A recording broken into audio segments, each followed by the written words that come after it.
Yang kedua, jangan pakai kata negatif. Selalu menggunakan pakai kata positif. Udah itu doang. Jadi nanti kalau misalkan mau tidur, apa yang ingin Anda lakukan? Pakai kata positif. Dan membuat kata positif perlu latihan. Kenapa? Karena kita sering mendengar selalu menggunakan kata negatif. Jangan main. Jangan main. Berarti kan harusnya, adek mainnya bareng sama papa yuk. Seru loh. Gitu. Contoh misalkan, sekarang misalkan, latihan aja sendiri, mana kata negatif, mana kata positif Anda tulis. Nah nanti pastikan kalau itu sudah kata positif, sebelum Anda mau tidur, tanamkan ke dalam diri Anda. Oke? Cukup? Ada yang mau tanyakan lagi? Ini kan tadi harus menanamkan kata-kata positif, itu ada jangka waktunya nggak ketika kita untuk berlatih itu? Jangka waktu misalkan saya sebulan, 2 bulan, 3 bulan misalkan untuk belajar rasain aja. Kalau tadi kan jelas, ada yang melihat. Nih, dia mah nggak sadar kalau sekarang dia udah pinter bahasa Inggrisnya. Serius, dia mah nggak sadar kalau dia sekarang udah pinter bahasa Inggrisnya. Nah, jadi ibarat kita tuh komputer install, tadinya berat kok, jadi sekarang terasanya ringan. Nah, itu sebetulnya nanti udah kerasa yang tadinya malas nih. Ya, misalkan adek jangan males ya. Adek jangan males ya, maksudnya kan rajin tuh. Gitu kan? Jangan dibilang jangan males ya gitu. Langsung aja, "Dek, kamu rajin ya." Keren lu, kamu rajin. Sekarang makin pinter loh. Padahal kalau tidak juga. Nah, Padahal kenyataannya tidak. padahal kenyataannya tidak. Tapi nanti kalau itu sudah tersugesti ke dalam pikiran bawah sadarnya, dia akan rajin gitu kan. Kan butuh proses. Ada yang mau tanyakan lagi? Kan tadi kan kalau misalkan orang yang 5% yang sulit itu terus mau dipaksain caranya gimana? Dipaksain caranya gimana? Ya, Bisa. Kan tadi. Jadi diajak ngobrol. Ya tekniknya diajak ngobrol. Kalau misalkan kalau yang 10% itu kan nggak usah pakai sentuhan. Nah, kalau yang 5% itu harus dengan mulai sentuhan. Contoh misalkan, punten ya. Nih, contoh misalkan. Jadi itu butuh waktu lama kan, sekitar 1 jam, 2 jam, kadang gitu ya. Kadang dia udah bisa tidur, tapi malah ngerek, kebablasan, bukan tidur hipnosis. Jadi ibarat kita minum obat kan nggak sekaligus langsung sembuh ya, ya nggak? Nah itu proses, nah makanya kan disebut dengan hipnoterapi. Nah caranya misalkan, coba sekarang tangan Anda mulai lemeskan, gitu kan, lemes, semakin lemes. Terus pas kita giniin, dia masih keras, sambil kita aja. Ya semakin lemes, sekarang semakin lemes, gitu kan. Gitu. Nah dengan caranya melalui sentuhan tadi, terus posisi kursi itu ada kursi khusus buat relaksasi, ada khusus gitu, nanti belilah di toko lah. Itu kalau misalkan sengaja duduk kayak gini dia nggak nyaman. Oke, ada lagi yang mau ditanyakan?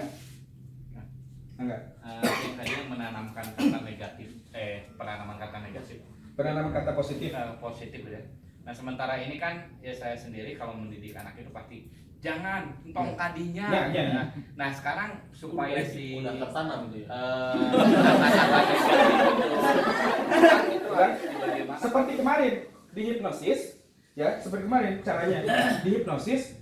Makanya kan kemarin semua hal negatif buang, lepaskan, ikhlaskan. Sekarang semua hal-hal negatif biarkan pergi dari tubuh Anda. Lepaskan semua, kayak gitu kan tekniknya. Tekniknya seperti tadi, ditidurkin dulu, nah suruh dibuang. Ya kalau kita belum bisa teknik itu jadi Menjelang tidur. Jadi saat anak sedang tidur, bapak dampingi saat dia misalkan ayah dia berdoa, saat dia berdoa coba mulai pejamkan matanya. Terus dia kan nanti akan mulai tuh tidur. Nah, dia akan menjelang tidur tuh, sampai nanti dia kedengar ngerek udah tinggalin. Tapi sambil ngomong, lupakan semua hal-hal negatif yang pernah Bapak ajarkan. Lupakan semua hal-hal yang membuat kamu menjadi gitu kan? Ya, dosa saya. caranya gitu kan? Pak, kalau anaknya sudah tidur, misalkan saya pulang malam minggu, anaknya udah tidur, apakah masuk nggak misalkan? Aman, tapi ini kan bakalan kan? Hanya aman. Dong lah. Misalkan masuk itu kalau anaknya. Kan tadi saya bilang kan, tidur hipnosis sama tidur kita tidur itu beda. Kalau tidur hipnosis, dia tuh kan kemarin dikatakan antara selaput sadar sama selaput pikiran bawah sadar itu kan ada namanya penghalang. Nah itu tuh pikiran sadar. Nah yang ditidurkan itu bukan tidur total, tapi tidur pikiran bawah tidur yang ibaratnya gini. Pikiran sadar itu tuh security sebetulnya. Allah tuh menciptakan itu tuh untuk menjadi penjaga security. Biar kita tuh contoh nih ya, kalau udah ditidurin kan suruh tidur, dompet apa ambil aja. Gak percaya? Dia suruh buka baju. Coba. Oke. Atau kalau di sana bisa, ya ini Kang Septi Kang Pajak punya sesuatu, dia nggak bakal ngaku kalau sekarang. Udah nikah belum? Belum. Punya akhlak yang sedang dicintai. Sekarang kan nggak bakal ngaku ya. Nanti kalau saya tidurin, saat Anda bangun, dia punya menjaga rahasianya, ya. Saat dia ditidurkan,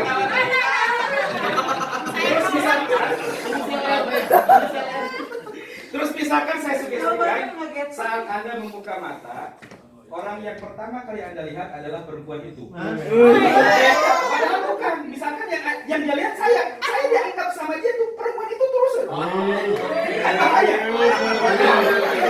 Ini namanya ilmu pelet. Ilmu pelet. Jadi sebetulnya teknik ini kalau misalkan ingin harmonis suami istri itu bisa dilakukan bisa menjelang tidur. Saya adalah suami terbaik menurut Anda. Saya adalah suami yang paling soleh. Itu bisa. Terus gini. Bukan ya. Ngomongnya agak jorok. Ngomongnya jorok. Laki-laki, Ustaz atau Ustazah saat berhubungan suami istri ini penting ya. Ini penting banget. Ini bukan jorok. Saat melakukan hubungan suami istri pernah nggak sampai klimaks? Atau misalkan gini, yang sudah menikah, yang sudah menikah, pernah nggak ngerasain sedang melakukan hubungan suami istri, tapi suaminya udah ngecerot? Nah ini juga jadi adalah terus misalkan teteh atau ustazah nggak sampai kelima, apa rasanya?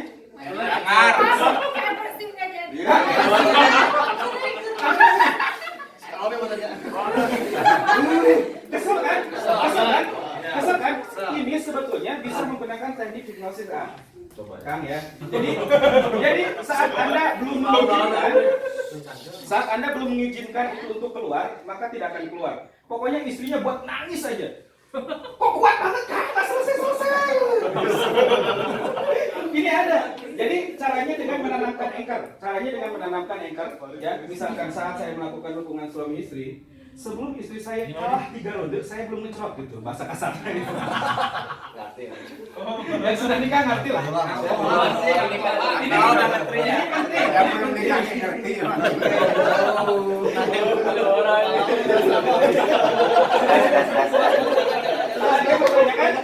Jadi gini, dulu sebelum obat bius ditemukan, pernah dengar kisah sahabat yang diamputasi ya? Pernah dengar kisah sahabat yang diamputasi? Pernah dengar kan? Kisah sahabat yang diamputasi, tapi dia tidak mau dibius. Tapi dia lebih memilih biarkan saya berzikir. Sayyidina Ali yang lagi sholat. Atau yang lagi sholat ditusuk pakai pedang. Kalau dia benar-benar dalam posisi deepening namanya, jadi benar-benar posisi khusyuk banget, deep ya, namanya posisi deep. Kalau kita sholat sampai menyentuh titik deep, dibunuh aja nggak akan kerasa. Mau ditusuk, mau digini, mau ditonjok itu nggak akan kerasa. Nggak percaya? Boleh ada api nggak? Saya mau korek. Maksud saya mau korek, saya mau bakar akang ini.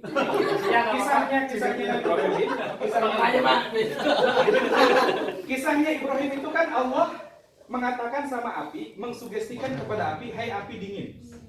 Maka api itu dingin. Sebetulnya karena kita bilang api itu panas, maka yang kita rasakan panas. Kalau nggak percaya nanti kalau ada api, saya ingin bakar tangannya, saya bilang apinya dingin, jadi es gitu. Dia tidak akan terasa panas. Kosong nggak? Gosong nggak? Saya nggak tahu ya. Soalnya api yang saya pakai kan jarang api yang bulu gitu. Saya biasanya pakai korek gitu. Kalau ininya, kalau ada bulunya kayak gini, ya bulunya kebakar. Tapi dingin, dia nggak kerasa panas gitu. Ini masih Ya. Misalkan mau belajar debus ya, tarik nafas kan? Mau belajar debus ya, tarik nafas kan? Bayangkan tangannya menjadi linggis kan? Bayangkan tangan Anda menjadi linggis kan? Linggis yang sangat keras, ya. Dan linggis tersebut terbuat dari baja. Ya, dan sekarang menjadi keras kan? Hitungan ketiga menjadi keras dan sangat keras sekali. Keras, oke, menjadi keras, semakin keras. Hitungan tiga jadi keras. 1, 2, 3 keras kan? Oke, semakin keras lagi, sangat keras, dan semakin keras. Siapapun orangnya yang berusaha membengkokkan linggis tersebut, linggis ini semakin keras, ya, semakin keras linggisnya, semakin keras, semakin keras, semakin keras lagi, dan sangat keras sekali, sangat keras sekali, sangat keras sekali. Sok bengkok. Nah.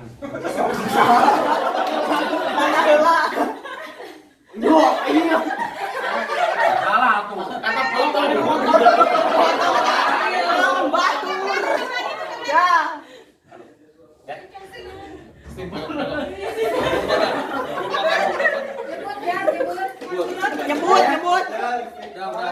Sudah. Oke, hitungan 3 normal ya. 1, 2, 3 normal. Coba saya bengkokin itu gampang tuh bengkok. Ya. Oke ya. Jadi tergantung Anda mensugestikan apa kepada diri Anda, maka itu yang terjadi di Anda sendiri. Cukup? Ada lagi? Kalau seandainya kita menanamkan sugesti itu ke diri kita sendiri kayak mau tidur, nanti kita bisa bangun lagi kan? Contoh gini. Nih, kalau kita ada niat buat sholat tahajud, saya pingin bangun jam 2, bangun nggak jam 2? Ya. Cuma tidur lagi kan, baru jam 2. Iya. Di otak kita itu ada namanya sedis jam. Ya kalau kita katakan jam 2, otak kita tahu itu jam 2 dan kita akan bangun jam 2. Benar nggak? Apakah? Berarti kan semua orang bisa menjadi seorang hipnotis. Bisa. Percaya? Sini saya ajarin sini. Sini saya ajarin. Oke, ingin jadi orang hipnosis kan? Sini kan. Kamu keluarin sesuatu. Tangan gini aja. Nah, giniin. Terus nanti kamu liatin saya. Nah, ikutin ya. Nah, saat matanya sudah ngikutin, pak jidatnya tidur gitu ya. Sok kamu bisa. Sok duduk. Duduk. Berdiri aja. Oke. Jangan. Sok duduk. Gantian. Oke, kamu fokus ke sini ya, kan? Fokus ke sini. Oke, sok. Sekarang digerakkan. Ikuti gerakannya. Terus tarik nafas. Terus. Oke. Yang biasanya ada tangan. Tarik nafas lagi. Tidur. Sudah bisa. Bisa. Ayo siap bangun nih.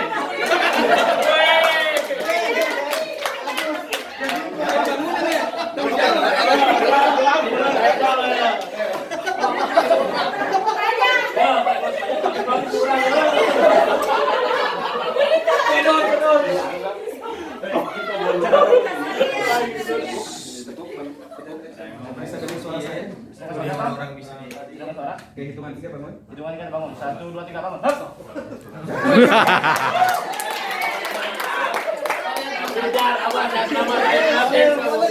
Jangan pakai main-main. Kayak di luar rumahnya di luar. Terus ini pesan dari saya. Satu, jangan pakai main-main. Ini ilmu Allah, karunia dari Allah. Ini Allah yang berikan sama kita. Tolong jangan pakai main-main dan tolong jangan pakai bercanda. Ya, karena saya yakin Anda setelah melihat ini, saya yakin Anda akan bercanda sama temannya. Akan dicoba, ya. Terus itu yang pertama, jangan main-main, dan yang kedua jangan main-main dengan sugesti. Saat dia tidur, tolong jangan main-main dengan sugesti. Khawatir teman-teman atau ustadz-ustadzah lupa apa yang disugestikan, nah tertanam di sana. Ya, caranya kalau sudah terlanjur, maka Anda bilang seperti ini, lupakan semua sugesti saya, gitu. 5 menit yang lalu, 10 menit ini takut lupa, makanya lihat jam, Anda main-main jam berapa? Ya. Nah, Anda tinggal bilang lupakan sugesti saya, semua sugesti saya 10 menit yang lalu, 15 menit yang lalu, 30 menit yang lalu, lupakan ya semua lupakan. Kalau terjadi sesuatu, karena saya juga didampingi dulu sebelum saya praktek seperti ini, itu didampingi dulu. Gitu. Saya pernah praktek. Jadi kata Pak Suharjan guru saya. Ya, yang kemarin Pak Suharjan itu guru saya. Pak Suharjan bilang, "Kamu tidak akan pernah bisa apa-apa setelah ngikutin pelatihan saya. Sebelum kamu praktek kepada 100 orang." Nah, saya praktek 100 orang, ceritanya saya diundang suruh ngisi acara motivasi, gitu kan, di sekolah, dan itu dilaksanakan di villa, gitu. Di villa kan tahu ya, tempatnya di mana lah, serem gitu. Nah, saya pertama kali belajar dan pertama kali praktek saya bilang, kamu tidur dengan sangat dalam sekali, bahkan 100 kali lipat lebih dalam lagi, 200 kali lipat lebih dalam lagi. Saat saya membangunkan, saya tidak memakai Anda akan sadar 100 kali lipat, 100%. Nah, itu nggak dipakai. Pas dibangunkan, ada yang bangun menjadi sesuatu apa yang dia bayangkan. Ada yang kayak kesurupan, ada yang teriak-teriak, ibu saya nyesel, pokoknya pengen ketemu sama ibu, pengen pulang. Karena mungkin yang sedang dia bayangkan ibunya banyak salah gitu. Itu saya selesai jam 10 malam, ya, sampai jam 3 subuh saya harus menyelesaikan yang ada 100 orang tersebut. Saya telepon Pak Suharjan, "Pak, gimana Pak? Panik kan? Pak, gimana Pak?" Udah Mas Dacet, teknik ini aja, suruh tarik nafas, tidurin, nanti 10 menit yang akan datang kamu bangun normal, sehat. Itu jam 5 subuh baru beres. Soalnya kan, udah bos, lapar, stres. Ya, itu nggak didampingi sama Pak Suharjan, karena Pak Suharjan bilang pokoknya diajarin sih, dikasih tahu nanti ada yang namanya abreaksi. Abreaksi itu kayak orang kesurupan. Nanti kalau ada yang kesurupan itu sebetulnya kalau kita kan ngomongnya jin ya, ada setan ya. Sekarang gini aja, kalau nggak percaya, kalau ada orang kesurupan, asalkan dia sudah dengar suara kita dan dia sudah ngikutin suara kita, suruh tarik nafas saja. Misalkan yang kesurupan, tarik nafas. Itu kan ketika kamu sadar ya, 1, 2, 3, plok aja. Udah selesai, itu nggak usah dijampe-jampe. Kalau misalkan dia masih tetap enggak, pijit aja ininya nih. Ya, pijit aja ininya, jempol ininya, udah dia sadar. Kenapa? Karena kalau menurut ilmu hipnosis itu bukan sama jin. Menurut ilmu hipnosis ya, karena kan banyak versi. Kesurupan kan banyak versi. Kata jin, kemasukan jin. Kalau kata hipnosis, kalau kata ilmu hipnosis itu bukan. Dia membayangkan sesuatu dan masuk ke dalam dirinya. Membayangkan sendiri. Yes, dia membayangkan sendiri. Atau dia misalkan sedang diam aja. Kan biasanya orang kesurupan diam dia kan? Kayak ngelamun gitu kan? Nah, misalkan dia membayangkan sesuatu, masuklah itu. Atau misalkan dia benci sama orang. Ya, dia benci sama orang. Goblok, shit, tiba-tiba gitu kan, kayak orang kesurupan. Karena dia saking bencinya sama orang dan dia ngelamun gitu. Akhirnya dia kayak sejenis kesurupan, goblok, shit, tolong, shit. Pernah kayak gitu? Gitu. Udah tinggal dipijit aja sini. Ya kalau kita kan umat muslim, ya sambil baca aja ayat kursi. Tapi kalau misalkan enggak ya, misalkan kadang ini, saya kan nggak ngerti dulu kalau ada orang kesurupan apa yang dilakuin kalau kita nggak belajar. Betul nggak? Kan bingung mau ngapain. Nah, tapi setelah belajar hipnoterapi dan dikatakan kalau menurut ilmu hipnosis itu bukan jin, makanya berani pada saat itu ada yang kesurupan, ya udah saya datangin aja. Itu udah, itu aja, suruh bangun, suruh minum, udah selesai. Dan kesurupan itu bisa nular. Iya. Bisa nularnya di mana? Karena sugesti nempel. Nih, kalau misalkan di sini ada orang negatif, Ustaz, misalkan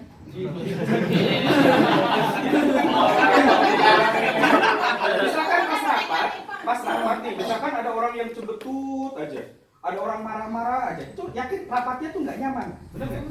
Dan itu nular ke yang lain, akhirnya jadi cembetut semuanya. Bete. Atau misalkan gini, kita dari sini mau berangkat jalan-jalan sama istri. Pas di tengah jalan, misalkan ada sesuatu yang ketinggalan dan itu berharga banget untuk di tempat rekreasi tersebut. Ya. Lalu, mama sih gimana sih? Kok ditinggalin? Papa gimana Bang ingetin? Itu sampai lokasi wisata, walaupun udah sampai sakit, moodnya nggak akan balik. Benar. Ya, Pengalaman Pak. Nah, gitu. Caranya simpel. Tarik nafas, buang semua hal negatifnya. Udah selesai, nanti mood lagi Pak. Iya. Apalagi langsung dihajar nanti di hotelnya, guys. Ada lagi? Siksa maksudnya. Ini juga fobia juga. Oh ya, justru ini fobia, justru gini Pak, fobia ini bisa langsung hilang dengan teknik ini.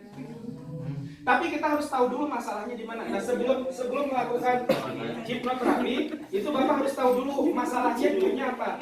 Contoh gini, orang ngerokok Pak. Orang ngerokok tuh latar belakangnya kan macam-macam. Kalau dia ngerokok karena dulu pernah sakit hati, saat Anda sembuhkan rokoknya, sakit hatinya muncul.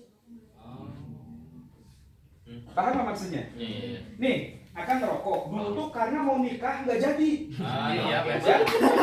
Terus ceweknya awatnya nikah lagi sama orang lain. Kalau nikah lagi sama orang lain bukan awat, cewek. Ya, gitu. Nah, itu sakit hati, akhirnya dia ngerokok. Saat dia ngerokok, hilanglah sakit hatinya. Nah, saat rokoknya dicabut, rokok itu termasuk kecanduan kan? Kalau rokok, ini saya contohin, mau nyembuhin rokok. Gini aja teknik tapping, punten. Gini, titik meridian, punten ya. Titik meridian, titik akupuntur. Nih. Ya. Nih. Jenggot. Ya, terus nanti gini, terus ini ya. Ini. Nah, sambil diarahin karena kita muslim, jadi pakai kata-kata zikir. Ya Allah, saya ikhlas, saya pasrah, saya ridho. Terus saya, ya Allah, saya ikhlas, saya pasrah, saya ridho. Ya Allah, saya ikhlas, saya pasrah, saya ridho. Ya Allah, saya ikhlas, saya pasrah, saya ridho. Sampai dia terus ngomong seperti itu, lalu Anda tanamkan sugesti, lupakan semua tentang rokok. Udah lupa, selesai. Nggak usah ditidurin. Itu namanya teknik tapping. Betul. Masalahnya itu muncul. Enggak, kalau misalkan dia karena lingkungan ngerokok ya enggak. Ini kan tadi sedang fobia, misalkan fobia ular. Ya. Ditanya dulu kenapa takut ular? Ya, kenapa takut ular? Kamu takut kucing. Ya, betul. Sebelum ibarat gini, misalkan saya sebagai dokter akan datang ke saya. Dokter itu seluruhnya kan blow on, nggak tahu apa-apa, bener nggak? Udah tahu orang itu datang sakit, ditanya sakit apa? Kan katanya dokter belajar, betul nggak? Ya dokter nggak tahu apa-apa kan kalau nggak nanya pasiennya. Apa yang dirasain Pak? Nggak tahu nih, pusing katanya. Kan gitu. Ini lembut saya, perut saya kok kayak gini ya. Bener nggak? Oke Pak, jadi ditanya dulu ya. Tanya dulu. Sangat bisa kalau punya fobia. Contoh, orang belajar bahasa Inggris pernah ada yang benci nggak sama gurunya? Kalau pernah ini harus diterapi dulu. Karena saat bapak mau belajar bahasa Inggris, kadang kalau dengar kata bahasa Inggris saja itu udah ilfil. Iya. Ya? Kemarin ikutan bahasa Inggris. Ya sudah nanti ya. Nanti ya. Itu harus disembuhin dulu. Ya. Harus disembuhin dulu karena selama itu tidak disembuhin saat belajar ya pasti itu akan keblok terus. Udah ada? Ayo. Belum kan Fani masih 15. Sudah? Ini udah berangkat baru dia. Kalau sudah tidak ada yang ditanyakan, terima kasih banyak. Ya. Oh, satu lagi. Istri biar menyetujui poligami kan? Caranya tadi sugestikan bahwa poligami itu indah.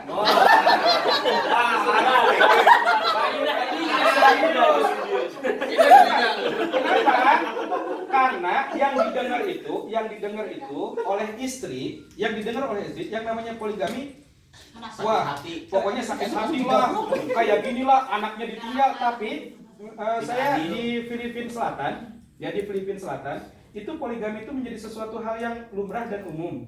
Bahkan menjadi suatu manajemen di dalam keluarga. Misalkan contoh istrinya 4, ya, kalau ada tamu, yang satu nyambut tamu, yang satu nyiapin kopi, yang satu ngurus anak-anak, yang satu ngajarin.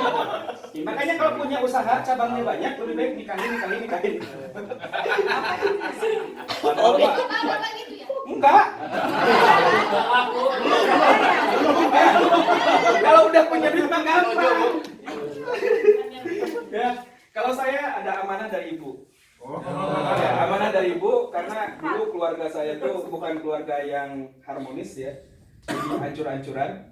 Nah, saat terjadi titik yang paling menyakitkan di dalam hidup itu, ibu bilang sama saya, Pokoknya kamu nanti suatu saat kalau udah nikah jangan pernah nyakitin hati istri kamu. Kan bukan tersakiti. Sama kayak Ya makanya selama istrinya masih belum itu menganggapnya jelek, gitu kan? Berarti ada saatnya. Nah, ada saatnya. Tadi apa pertanyaannya? Ya saya pernah informasi dia dari beberapa ustaz. Jadi hipnoterapi itu ada yang menggunakan alam gaib gitu ya, bantuan gaib. Nah yang ini juga saya tadi pelajari dulu apakah Ada goibnya kan? ada gaibnya atau seperti Ada nggak? Tadi lihat ada nggak? Kalau yang sampai jatuh-jatuh gitu kan dari ya saya sendiri masih awam ya, seperti apa kok bisa sampai jatuh sampai tertidur seperti itu ya. Nah, Misalkan goib yang kan? saya tanyakan itu gue yang Ya. pertama kenapa apakah ada bantuan goib? Kira-kira ada bantuan goib nggak? Saya pakai baju hitam-hitam semuanya. Ada nggak?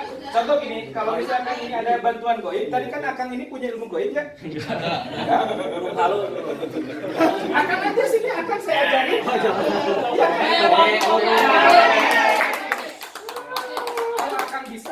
Kalau Akang bisa, ya, melakukan hal itu, lalu Akang akan menganggap diri Akang langsung punya ilmu goib nggak? Tidak. Tidak. Coba. Ini hipnoterapi, ya hipnoterapi itu kan berasal dari ilmu hipnosis. Ilmu hipnosis itu berasalnya dari ilmu psikologis, ya. Nah, ini semuanya tuh ilmiah, tidak ada sesuatu hal yang magic tidak ada. Yang tadi misalkan ada istilah sampai ilmu hitam, itu namanya bukan hipnosis kan, namanya tuh gendam. Yes, gendam. Namanya gendam, bukan hipnosis. Ya, itu kan. Ini ilmiah. Coba aja belajar sendiri atau belajar aja di YouTube, banyak lah. Ya, banyak itu di YouTube. Kayaknya jadi nggak selesai gini. Saya tuh niat tadi cuma 15 menit. Maaf tadi kayak jadi Corbuzier itu kan hipnotis juga bilangnya begitu kan. Nah itu juga memang itu murni ya, nggak ada apa-apanya atau ada memang dia kadang-kadang berpikiran dia berilmu hitam atau apa gitu enggak. Ya, kayak tadi Ustadz ini kayaknya paham banget tentang hipnosis kan? Ya, enggak ya? Sudah pernah belajar. Ya sudah belajar. Ada nggak sesuatu hal? Nah nanti kalau misalkan masalah itu tanya Ustadz. Jadi pokoknya yang pernah belajar pasti tahu tidak ada hal mistis, tidak ada sesuatu hal goib itu tidak ada. Ya, tidak ada. Tapi dia mah mistis. Hah? Tidak ada kan? Kenapa saya katakan tidak ada? Ya karena saya belajar tidak diajarin ada jampe, misalkan saya dari Banten kan, misalkan belajar ilmu, ya makanya saya bilang tadi saya ajarin ilmu jebus ya, nggak mempan dibacok, ya dengan hipnosis bisa. Cocok, ambil aja golok. Silakan. Nanti kalau tangannya putus jangan salahin saya ya. Saya nggak ngasih garansi seperti enter bisa ngulang gratis seumur hidup ya. Kayak gitu, saya ucapkan terima kasih banyak. Mohon maaf saya harus pergi ke Jakarta lagi karena masih ada sesuatu hal yang harus dibereskan. Program yang diberikan sama Enter ini kerjasama Enter sama SMKDT. Mudah-mudahan ini jadi berkah semuanya. Dan dimanfaatkan, jangan sampai. Nah bahasa jangan sampai berarti kata negatif. Harusnya pastikan Anda mengikutinya dengan sampai selesai. Jangan sampai itu negatif. Pastikan Anda mengikuti dengan selesai. Ya, karena kalau harus bayar lumayan. Ya, program bahasa Inggris dari 0 sampai mahir. Silahkan Anda cari dan bergaransi seumur hidup di semua cabang Enter Indonesia. Silahkan Anda cari kalau ada yang di bawah 25 juta. Dari 0 sampai mahir. Silahkan kalau ada. Dan kalau emang ada, ya pasti dia tidak punya garansi. Belajarnya lama banget. Ini kan 40 hari, betul? Tadi udah dicontohkan, ini dengan izin Allah, semuanya dengan izin Allah, ya. Bukan karena hipnoterapinya yang hebat, enggak. Bukan karena orangnya yang hebat, bukan karena trainernya yang hebat, bukan. Ini semuanya terjadi karena izin Allah, ya. Itu semuanya pasti bisa dan ilmu ini juga yang digunakan adalah ilmu dari Allah juga, ya. Mudah-mudahan ini semuanya berkah. Bahasa mudah-mudahan itu enggak pasti. Harusnya menggunakan kata pasti berhasil dengan izin Allah. Kalau mudah-mudahan berarti kita tidak percaya dengan Allah, makanya menggunakan kata mudah-mudahan. Nah ini kata ini sangat penting sekali di dalam proses hipnosis, ya gitu. manfaatkan semaksimal mungkin. Harapannya nanti ini bisa menunjang Darut Tauhid, bahwa AA kemarin bilang akan buka di ini ya, cabang di Australia ya. Pastikan kita bangsa Indonesia yang jadi penguasa dunia dan kejayaan berada di Indonesia, dan Indonesia negara yang besar dan kita harus. Terima kasih. Assalamualaikum warahmatullahi wabarakatuh.